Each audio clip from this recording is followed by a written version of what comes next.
que hay varios visitantes. Yo he cambiado el sermón que traía ahorita y voy a predicar otro sermón. ¿Por qué? Porque queremos hacerlo para aquellos en especial que no están dentro del rebaño, dentro de la iglesia. Este sermón va en especial para ellos y les animamos en el nombre del Señor a que concienticen. Nuestro hermano Adrián ha expuesto la necesidad del hombre, pero más que una necesidad física, hay una necesidad del alma. Y esa es lo que nos trae acá a Oaxaca. Queremos compartir con ustedes las buenas nuevas de salvación. Queremos compartir el mensaje de Jesús y de los apóstoles, un mensaje precioso. Así que yo quiero invitarles a que abran sus Biblias en la carta a los Efesios, la reina de las epístolas del apóstol Pablo. El apóstol Pablo escribió esta carta estando en una prisión. Esta es una de las cartas conocidas como las cartas de la prisión. Y es una carta hermosa porque yo lo invito a que vaya al capítulo 2, porque el capítulo 2 en mi persona creo que es el capítulo más importante porque habla del camino a la salvación. El camino a la salvación, y de eso vamos a hablar en esta noche. Comienza el capítulo 2, versículo 1.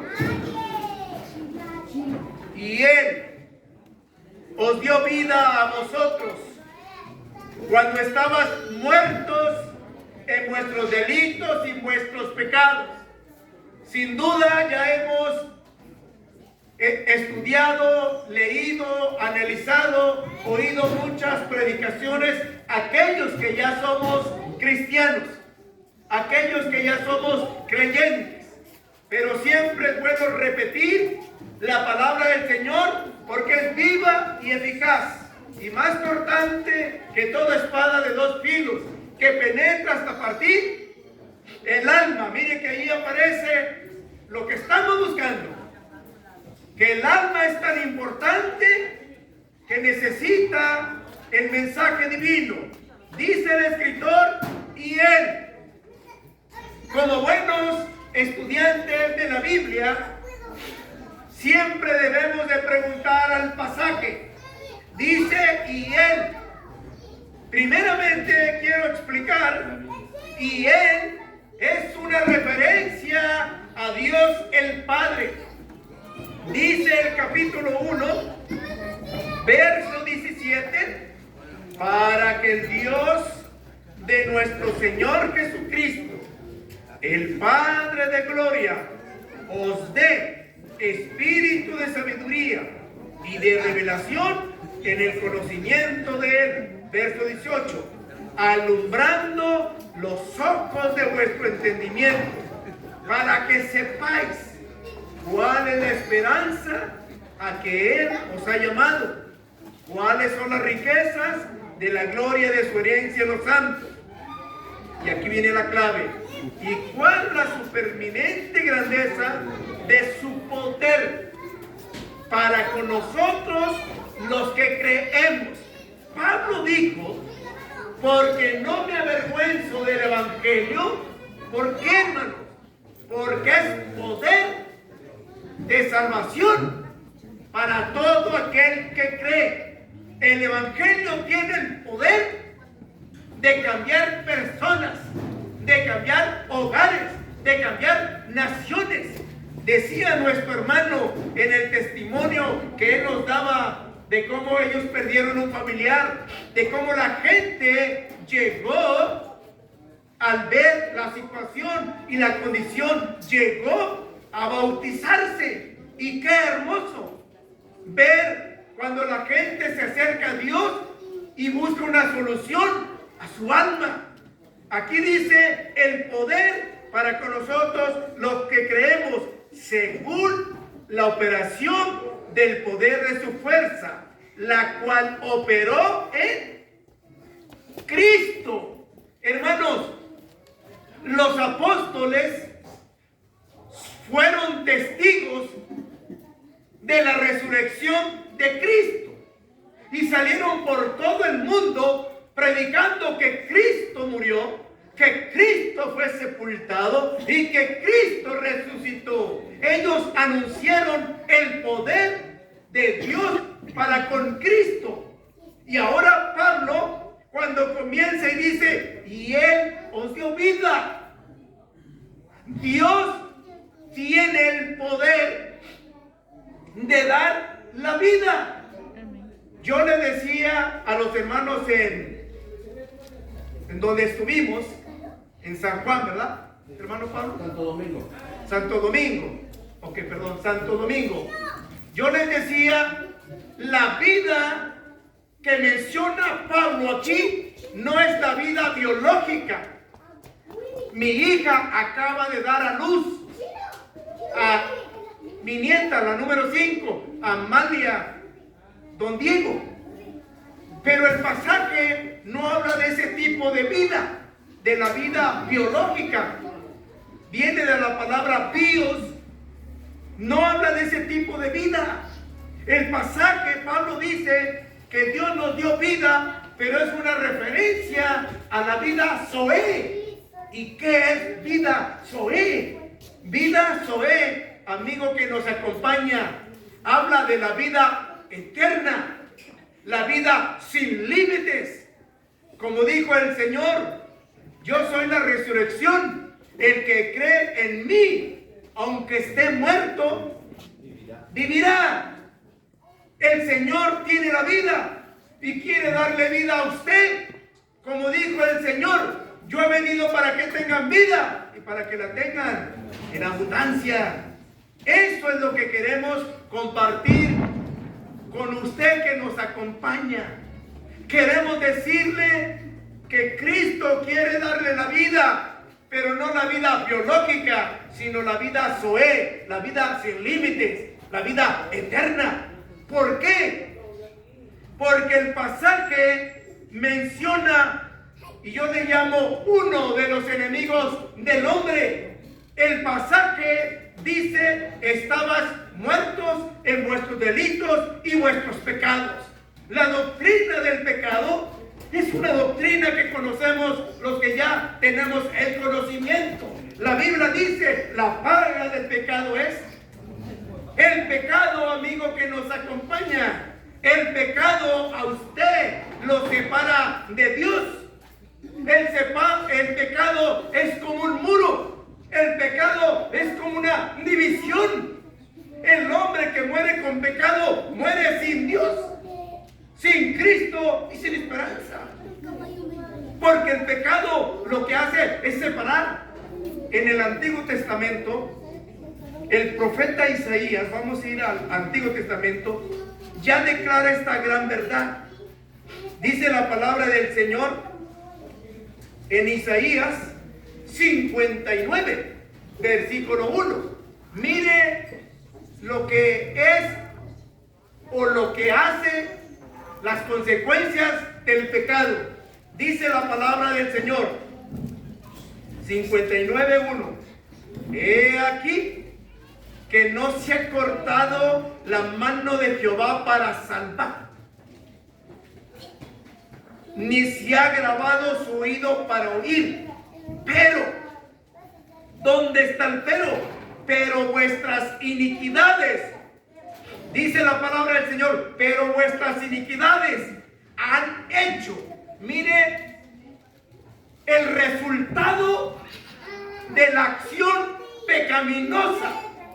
Cuando usted practica un pecado, sea que usted practique la mentira, tiene una consecuencia, tiene un resultado. Y dice el profeta, vuestras iniquidades han hecho. Y yo pregunto, ¿qué han hecho? Mi mentira, cuando la practico, los pecados que yo practico, sea el adulterio, sea la fornicación, sea la idolatría, sea la mentira, sea la borrachera, cualquier pecado que la Biblia dice que es pecado y yo o usted practica, tiene un resultado. ¿Cuál es? Dice, pero vuestras iniquidades han hecho división. Miren lo que dice la palabra del Señor. Yo espero que tenga una Biblia para que no vaya a pensar y vaya a creer que son palabras mías. Si usted no tiene una Biblia, acérquese a aquel que lo tiene y dígale, muéstreme lo que está diciendo ese hombre. Ese que dicen que viene de Texas. Yo soy de Allende, Coahuila, hermanos, pero tengo algún tiempo de vivir en Texas. Y aquí tenemos hermanos de Texas que estoy viendo. Al hermano Quique, Dios te bendiga, hermano. Hermana Alejandra, todos bienvenidos. Aquí tenemos hermanitas que están aquí presentes, que han venido por amor también a servir al Señor. Pero dice el pasaje, han hecho división entre vosotros y quién. No lo dije yo, lo dijo alguien por allá. El pecado que yo practico me separa de Dios. Hay una división entre Dios y yo. Morir en esa condición es morir sin Dios. Por eso es importante que entendamos esta gran doctrina del pecado. El pecado, hermanos, nos separa de Dios. Y bendito sea nuestro Señor, que está presente entre nosotros, porque Él vino a quitar el pecado. Hermano, la salvación es free, como dicen los americanos, gratuita. La salvación le costó a Él. El Señor solo quiere que creamos que el Señor vino a quitar el pecado. Ahorita le doy el pasaje. Vamos a ir ahorita para allá. Y lo primero que estoy estableciendo es que los efesios estaban muertos. El pecado los había matado. Los había, en pocas palabras, separado. Ellos estaban alejados de Dios, separados de Dios, porque el pecado los dividía. Yo pregunto, como pregunto en mi iglesia, ¿hay alguien que no tenga pecado aquí? ¿Saben qué es lo que digo? El primer pecador de aquí soy yo. Porque la Biblia lo dice, que no hay justo ni aún uno, hermanos. Yo necesito a Jesús, usted lo necesita. No hay un hombre que nunca peque. Todos nos hemos descarriado como ovejas, hemos caído como la hoja. En el mundo no existe un hombre que diga, yo no peco. Mentira. Usted y yo necesitamos quitar ese pecado. Y el único que lo puede quitar se llama Jesús de Nazaret. Él es el único. No hay otro nombre dado a los hombres, dice la palabra del Señor, en que podamos ser salvos. Estaba viendo un documental y estaba un hombre hablando el Corán y estaba hablándole a católicos y estaba hablando de las cosas que tienen en común Alá. Dice, Alá y Dios es el mismo. Nosotros creemos en María, creemos en los profetas, pero yo seguí observando y viendo y llegó casi al final, cuando iba a terminar su charla, el hombre dice, Jesús es profeta, pero Jesús no murió en la cruz. Es lo que dijo el hombre. Yo le digo a los hermanos, ¿por qué el Islam, que es una religión muy grande, por qué dice que Jesús no murió? Piensen, hermanos, le digo a los hermanos allá, ¿cuál es el fundamento del cristianismo? Si Cristo no resucitó, no tenemos nada, hermano. Por eso cuando alguien viene y me dice, Cristo no murió, yo pienso, yo razono como usted, yo digo, entonces Pedro murió en vano. Pedro predicaba una mentira y estuvo dispuesto a morir por una mentira. ¿Quién moriría por una mentira? Los apóstoles fueron mártires y murieron por la verdad. Cristo murió. Ellos lo vieron morir y ellos lo vieron levantarse de entre los muertos. Pablo en 1 Corintios 15 relata que más de 500 hermanos lo vieron. Y uno de ellos que dijo, si no veo, no creo. Usted sabe quién es ese apóstol, yo también lo sé, Tomás. Y fue directamente a Tomás y le dijo, palpa. Y fue cuando Tomás dijo, Dios mío, Señor mío, que creíste. Por eso estamos hablando que el único que puede quitar el pecado es Jesucristo. Vamos al Nuevo Testamento para hablar un poco de lo que estoy hablando del pecado. Primera de Juan capítulo 3. Dice el versículo 4. Primera de Juan capítulo 3 verso 4. Dice la palabra del Señor, todo aquel que comete pecado. Isaías dijo que el pecado no separa. Y hemos dicho que no existe ni uno que no peque.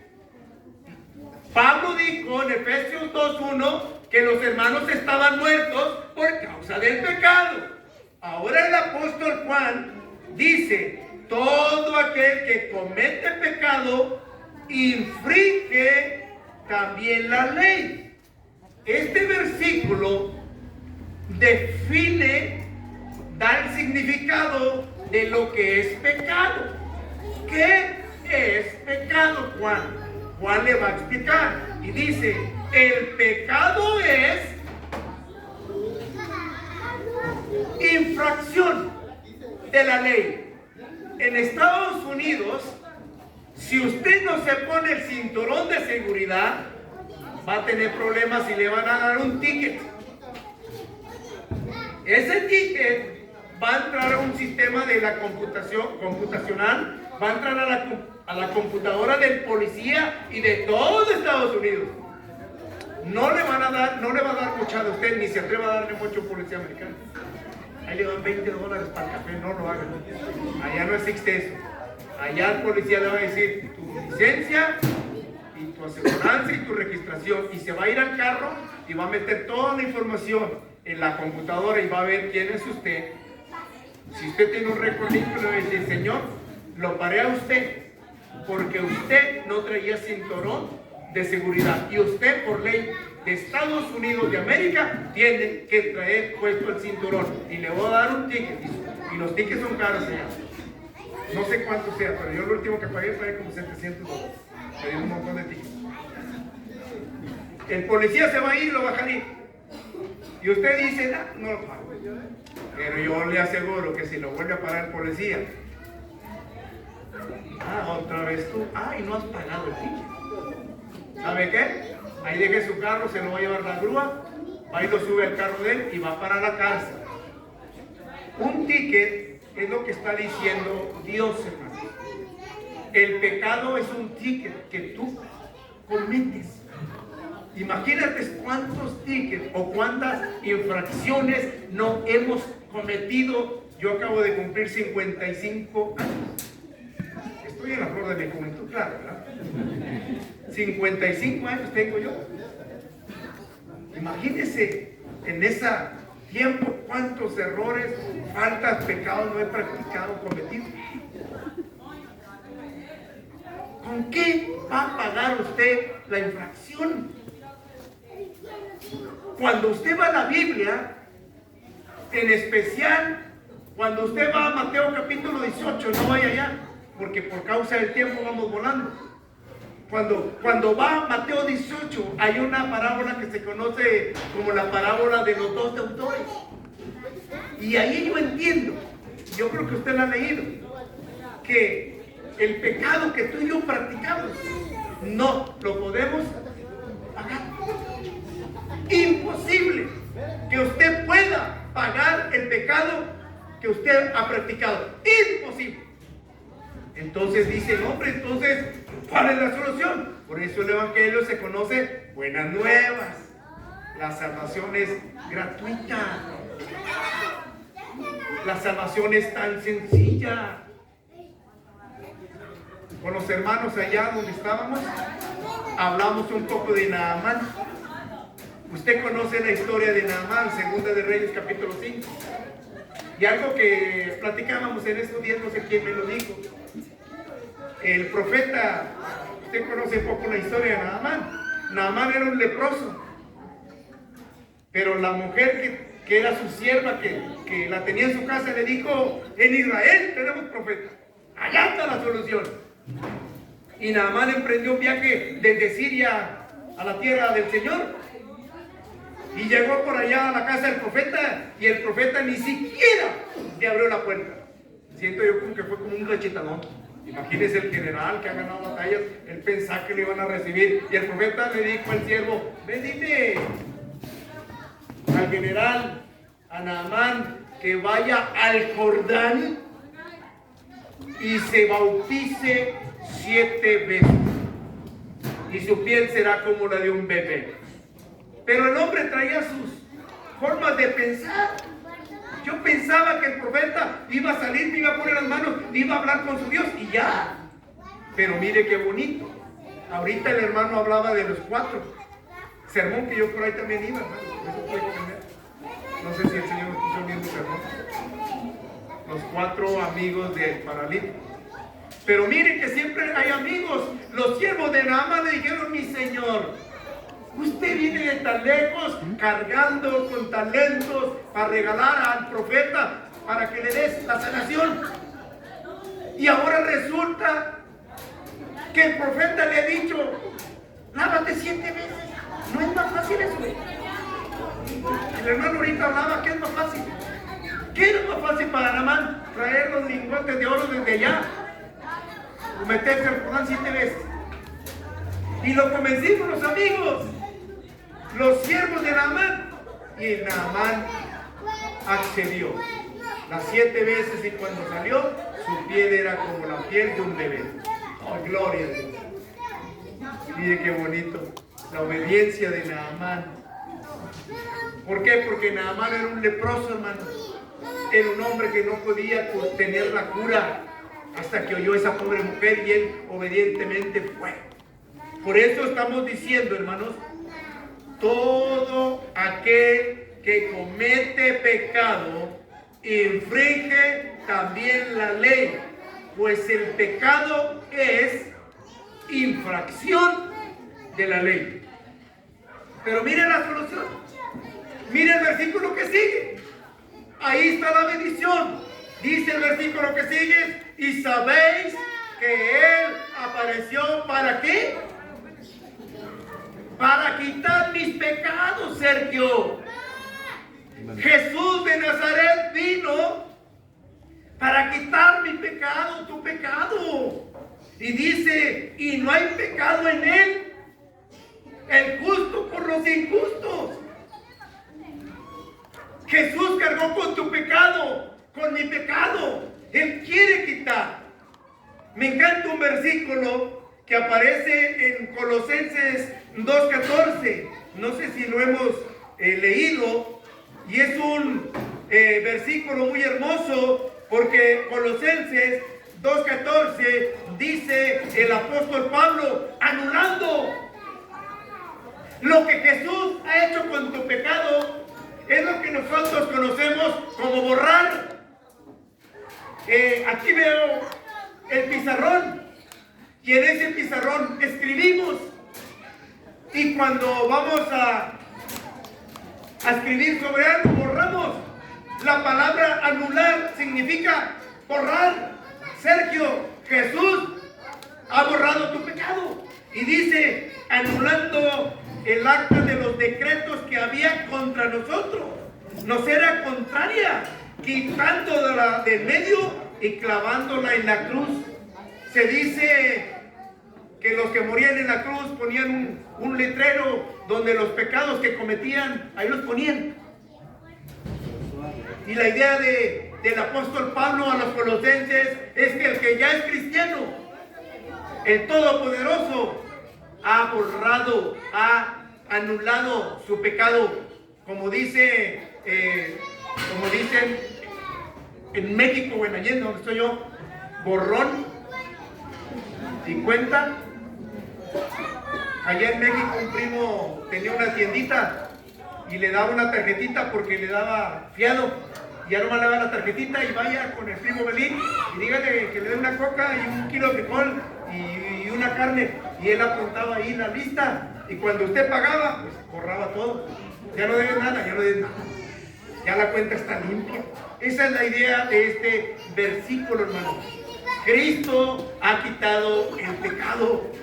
La sangre poderosa del Señor ha venido a quitar el pecado del mundo. Ahora, volviendo a la carta a los Efesios, que aquí estamos muy cerquita de ella, dice la palabra del Señor en el versículo 2, Efesios 2:2, en los cuales anduviste.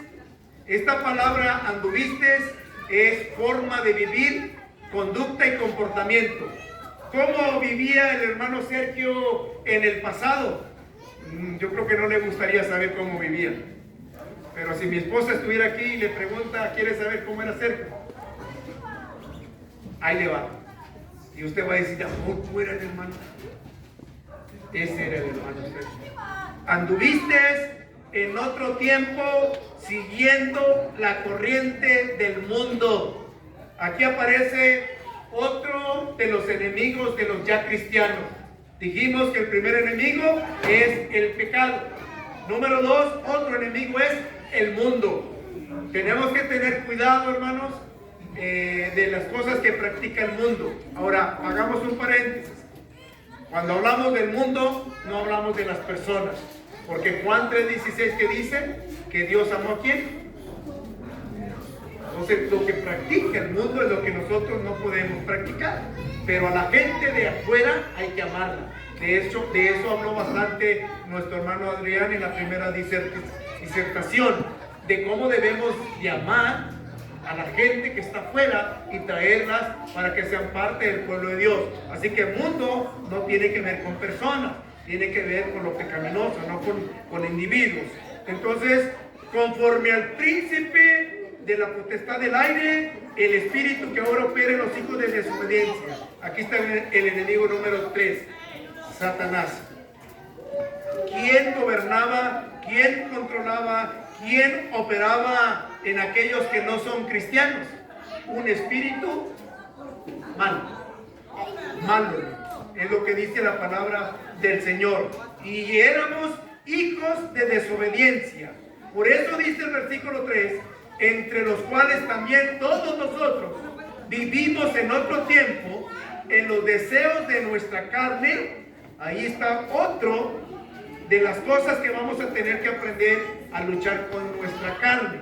No solo es el pecado, no solo es el mundo, no solo es el príncipe, también cuidado con la carne, pero seguimos. Haciendo la voluntad de la carne, se vuelve a repetir, y de los pensamientos, y éramos por naturaleza hijos de ira, lo mismo que los demás.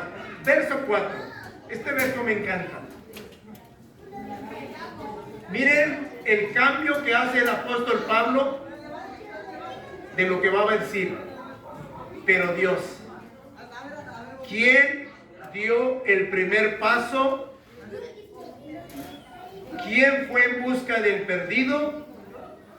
Cuando nosotros pecamos, cuando nosotros vivíamos en el mundial, como dijo el hermano, cuando nosotros vivíamos en la carne, cuando nosotros vivíamos en el pecado, ¿quién fue el que nos buscó? Pero Dios.